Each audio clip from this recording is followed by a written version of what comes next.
Goedenavond, een overzicht van het Zeeuwse nieuws. Het is zondag 10 mei.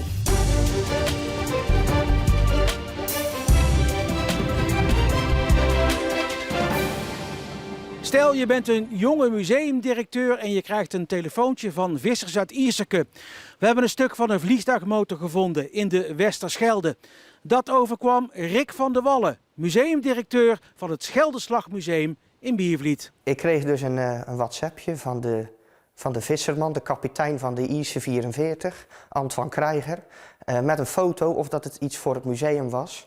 En ja, ik heb natuurlijk gelijk gezegd dat we dat wel heel goed konden gebruiken. En hoe reageer je dan van binnen? Wat voel je dan? Dan ga ik gelijk de vragen stellen van waar is die opgevist? Wat is het verhaal erachter? Wie heeft erin gevlogen? Heeft de piloot het overleefd? We hopen dus een serienummer te kunnen vinden. Want we gaan er nu vanuit dat het een Engelse propeller is. En dan kunnen we in Engeland opvragen in welk vliegtuig die heeft gelegen en wie de piloot is geweest. En ik begreep dat het een Rolls-Royce is. Een Rolls-Royce in de polder van Biervliet. Ja, een Rolls-Royce in de polder van Biervliet, maar die gaan we zomers niet meer een rondje mee rijden.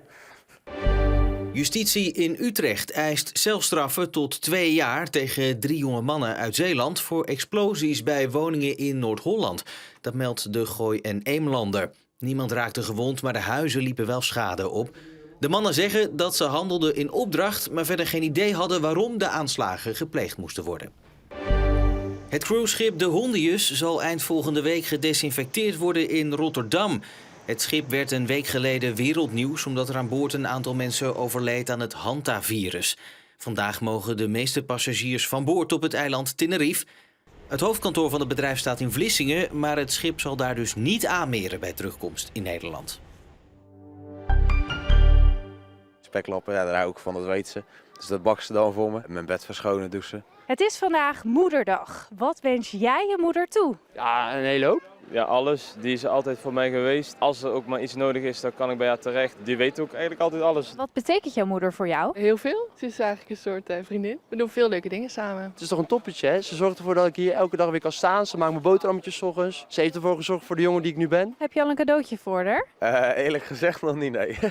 Ik moet er nog om. Nee, eigenlijk niet. Nee. Dat moet ik eigenlijk wel doen. Ik zou maar wat halen voor haar. Ja, ik heb net gepint, dus dan ga ik even een bloemetje halen. Ja. We gaan pitchen en pitten. Pitchen en pitten? Golfen is dat en dan op een kleine baan. En is dat cadeau aanvaard? Jazeker, het is hartstikke leuk. Leuk idee. Mama, ik hou van je. Mama, ik hou van jou. Dat politiek een spel is, weet lijsttrekker Martijn Vermeulen van Nieuw Goes maar al te goed. 4 jaar geleden werd hij nog wethouder voor de nieuwe lokale partij. Maar nu staat zijn partij ernaast. Geen plek in de coalitie, ondanks dat Nieuw Goes bij de gemeenteraadsverkiezingen de grootste werd.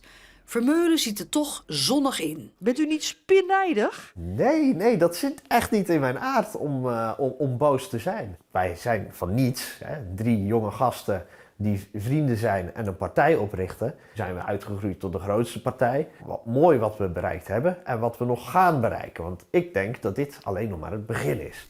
Nieuw Goes kwam 4 jaar geleden als nieuwkomer meteen in het college. Maar stapte al snel weer uit de coalitie omdat ze zich niet serieus genomen voelden. Dat nemen andere partijen Nieuw Goes nog altijd kwalijk. Het wordt wel gezegd van, goh, wat toen gebeurd is, dat zijn we niet vergeten. Terwijl Nieuw Goes toch zo zijn best doet. Wij zijn afgelopen 3 jaar zijn we bezig geweest om een veel sterkere fractie te bouwen. We kijken ook naar de kwaliteit van de mensen die bij ons in de fractie zitten. We gaan naar cursussen toe om meer kennis bij te spijkeren over van, goh, hoe kan je als politicus nu beter door al die banen heen gaan. Daarnaast hebben wij ook gewoon veel met de andere partijen aan tafel gezeten. Hè, om toch de verbinding weer op te zoeken. En anders dan kunnen ze gewoon keiharde oppositie gaan verwachten. Zo simpel is het.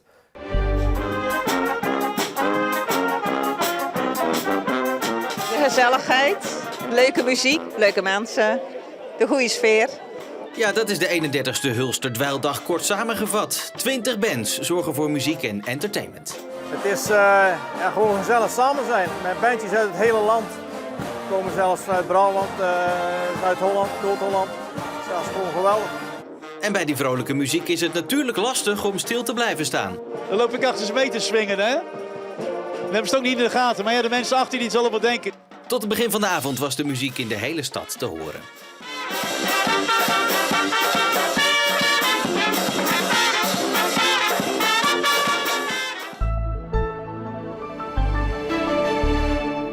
zon deed het nog lang redelijk goed. Er was alleen wat sluierbewolking met een paar kleine stapelwolken. Maar de wind was aanwezig met windkracht 4 tot 5 en aan zee geregeld windkracht 6. Vannacht neemt de wind iets af, maar van het zuiden uit is er kans op wat regen. Morgen zijn er flinke opklaringen, maar ook een paar buien. En 's middags windkracht 4 tot 6. Dinsdag begint met opklaringen en later is er een beetje regen. En daarna zijn er een aantal flinke buien en het blijft vrij koud. En met het weer zijn we aan het einde van deze Zeeland Nu. Een hele fijne avond.